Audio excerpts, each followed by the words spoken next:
Halo, hari ini aku mau berbagi tentang biaya dan syarat untuk apply visa kerja Australia.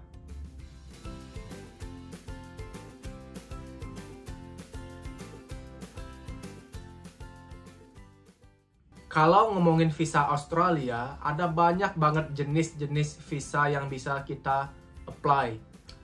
Salah satunya adalah temporary graduate visa atau visa yang bisa kita dapatkan setelah tamat dari suatu institusi pendidikan di Australia. Yang saat ini visa ini yang kita apply. Namanya temporary graduate visa subclass 485. Yang lumrah orang-orang bilang nama lebih terkenalnya itu TR atau TR, temporary resident visa atau visa penduduk sementara.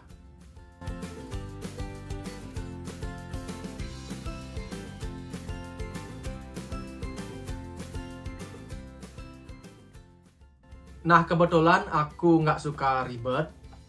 Aku apply visa ini menggunakan migration agent yang ada di Melbourne.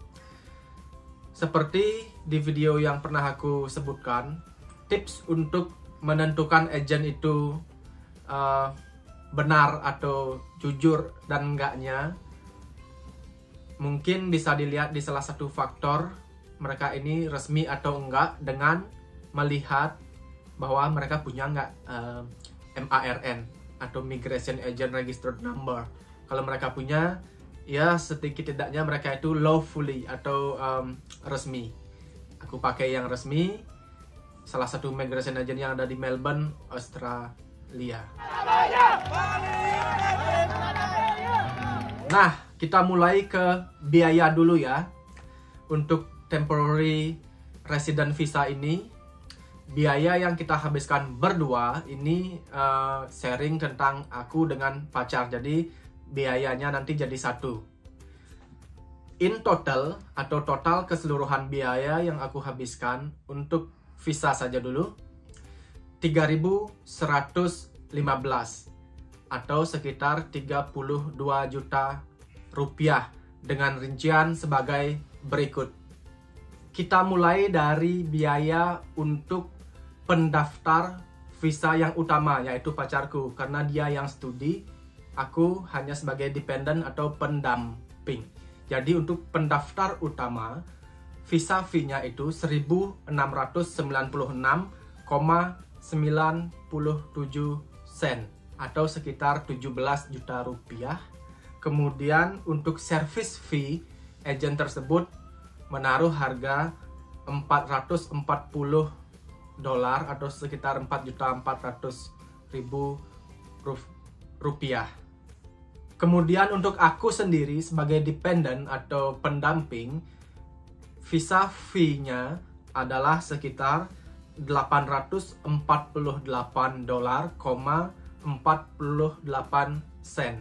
Kemudian service fee yang diterapkan oleh agent untukku adalah $330 atau sekitar 3.300.000 rupiah. Jadi total yang dihabiskan kami berdua untuk biaya agent nih, bukan untuk bayar visanya dan lain-lainnya, biaya agentnya saja itu cenderung murah, yaitu in total untuk kami berdua $770 atau sekitar 7.700.000 rupiah untuk biaya yang dikenakan oleh agent sampai visa kita ini selesai dari awal. Nah, jadi $3.115 yang tadi aku sebutkan di awal itu adalah biaya untuk agent dan juga untuk pendaftaran visa. Kemudian dalam mendaftar visa ini kita harus memiliki beberapa syarat, yang mana syarat-syarat itu mengeluarkan uang lagi. Salah satunya adalah harus memiliki insurance, namanya OVHC atau Overseas Visitor Health Cover gitu ya kalau nggak salah singkatannya. Pokoknya asuransi untuk international people yang ada di sini gitu intinya. Nah, itu kita berdua bayarnya adalah $207 per bulan. Itu sekitar 2 jutaan lah dalam 1 bulan untuk membayar biaya asuransi berdua. Kalau dibagi 2 ya 1 juta. Cukup murah lah ya. Per bulan sampai durasi visa kita selesai. $200 itu tadi biaya asuransi dikalikan 24 bulan, maka totalnya adalah sekitar $4.968 atau sekitar 50 juta rupiah untuk asuransi selama 2 tahun berdua. Itu juga nilai yang cukup enggak mahal kok untuk hitungan berdua. Kemudian jika ditotalkan biaya visa dengan biaya asuransi selama 2 tahun itu adalah 81 juta rupiah. Oh iya, sebenarnya ada lagi satu biaya tambahan, yaitu Hub ID atau medical check up. Yaitu di Australia biayanya $333 atau 3.400.000-an lah per orang untuk medical check up. Kebetulan kita belum ambil karena schedule-nya padat. Kita dapatnya bulan Juni. Kita udah booking untuk bulan Juni.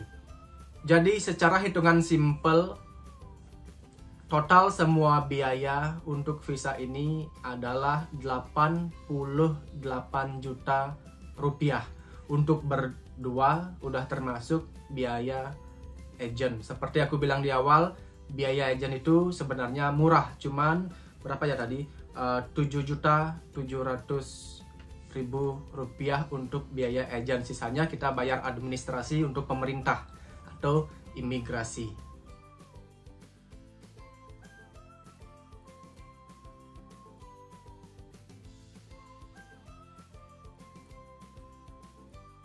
Kemudian selanjutnya adalah syaratnya. Syaratnya itu nggak begitu ribet karena aku udah pernah apply visa student dependent atau visa pasangan. Untukku nggak ribet-ribet banget. Tapi untuk pacar yang baru tamat kuliah di Melbourne harus tetap menunjukkan bukti bahasa Inggris IELTS yang minimum harus 6,0. Untungnya dia dapat lebih. Baru tes waktu ini, udah sebelum apply visanya. Nah, jadi gitu teman-teman. Walaupun kita udah kuliah di Australia, udah tamat dari jenjang bachelor atau sarjana, kita tetap diminta menunjukkan bukti bahasa Inggris loh untuk apply visa kerja temporary resident visa. Itu minimal 6,0 untuk visa TR ini.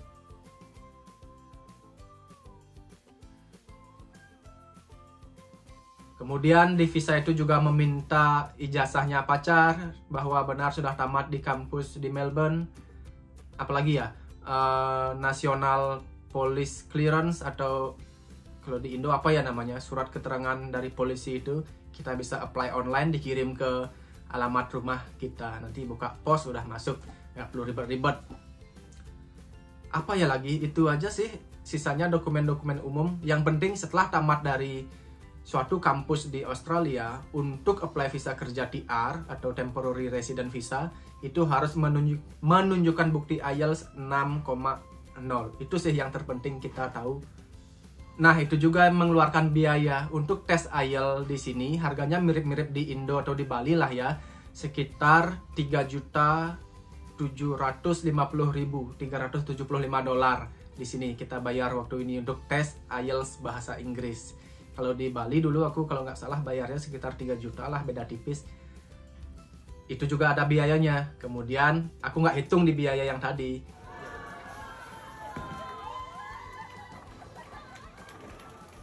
Nah, itu untuk si pendaftar visa yang utama, yaitu pacarku. Kemudian untukku syaratnya dokumen umum juga sih, dokumen umum-umum. Cuman ini yang spesifik aku share ke teman-teman, yaitu karena aku belum nikah, kita belum nikah, harus menunjukkan relationship certificate. Dulu aku pernah bahas di video-video yang sebelumnya. Relationship sertifikat itu adalah bukti kalau kita berpacaran. Kita harus mendaftar ke Birth Date Marriage Australia yang kebetulan deket banget di bawah apartemenku kantornya. Tapi aku udah apply-nya hampir 2 tahun yang lalu lah. Itu sertifikat berpacaran untuk bukti bahwa kalau kita ini aku nggak sekedar pengen cuma apply visa jadi nempel ke dia. Jadi harus ada bukti berpacaran, relationship certificate. Itu bayarnya dulu sekitar 3 jutaan lah, $300 kalau nggak salah ya. Itu juga aku nggak hitung biayanya tadi. Kemudian harus menunjukkan lagi proof of living together. Jadi imigrasi sangat hati-hati. Ini sekedar kenal, pengen ngajak dia biar dapat visa, biar nggak berpikiran gitu. Jadi kita harus menunjukkan bahwa kita tinggal di satu kamar yang sama. Contoh yang bisa ditunjukkan untuk menunjukkan proof of living together adalah kita beli sesuatu nih online di eBay, misalkan di sini eBay namanya. Beli apa ya? Anggaplah beli kacamata nih, beli kacamata atau beli jam. Kita kirim ke sini kan ada tuh nama kita. Jadi ada alamatnya juga. Nanti pacar juga beli sesuatu di online, beli baju misalkan. Jadi nanti ada namanya dia, ada alamatnya. Itu salah satu cara untuk menunjukkan proof of living together. Ada juga joint account. Kita harus punya joint account. Bahkan aku sempat ngobrol sama orang yang dari Australia asli. Mereka nggak tahu tuh yang aturan-aturan semacam ini. Oh, jadi kamu harus menunjukkan account bersama ya? Iya, aku bilang gitu. Jadi untuk apply visa pasangan tanpa harus menikah, menunjukkan bukti joint account, atau dalam satu bank itu ada nama kita, ada nama pacar. Jadi bank itu bisa kelihatan 2 nama. Nanti kalau kita bayar sesuatu lewat kartu lah, itu kelihatan nanti di HP kita, pacar kita belanja di sini nih, gitu misalkan. Itu salah satu bukti yang bisa ditunjukkan kepada imigrasi bahwa kita ini benar-benar real atau pasangan yang benar-benar pasangan walaupun belum menikah, seperti itu. Jadi aturan dari government itu nggak memaksa kita harus menikah dulu baru bisa dianggap atau mendapatkan visa pasangan. Jadi adalah tata cara logis yang mereka ingin dapatkan untuk membuktikan bahwa kita ini pasangan yang asli atau real.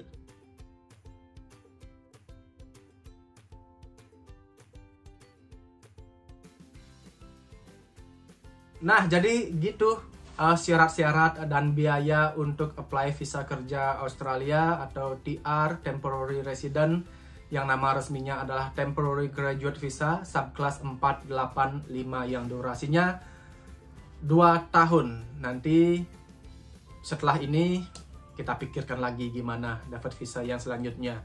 Biasanya setelah TR ini orang-orang pathway-nya itu menuju ke PR atau Permanent Residency, tapi ada syarat-syarat yang harus dilakukan. Nanti aku konsul dulu ke migration agent, kalau nggak dapat solusi, nanti kita konsul ke lawyer, migration lawyer namanya di sini. Bayarnya untuk konsultasi cukup mahal, untuk ngomong 30 menitan itu mungkin sekitar 2 jutaan lah bayar untuk mendapatkan arahan yang tepat dan sesuai dengan hukum yang berlaku di Australia. Oke deh. Gitu aja buat hari ini, semoga informasi ini bermanfaat. Kalau ada teman-teman yang ingin menanyakan sesuatu, silakan chat di Instagram. Aku paling suka membalas chat di sana. Kalau di YouTube komen ini kadang bisa kelewat gitu. Chat di Instagram, dalam satu pesan usahakan tanyakan semua pertanyaan. Jangan tanya dulu satu, aku balas, tanya lagi, balas lagi, tanya lagi. Itu kayak curhat dong. Itu aku kurang punya waktu untuk melakukan itu karena kerja udah lumayan padat. Jadi tolong kalau teman-teman chat di Instagram, tanyakan semua pertanyaan dalam satu pesan. Aku pasti balas dalam waktu senggang yang aku miliki, seperti hari ini. Itu aja buat hari ini. Good luck, sampai jumpa di Melbourne.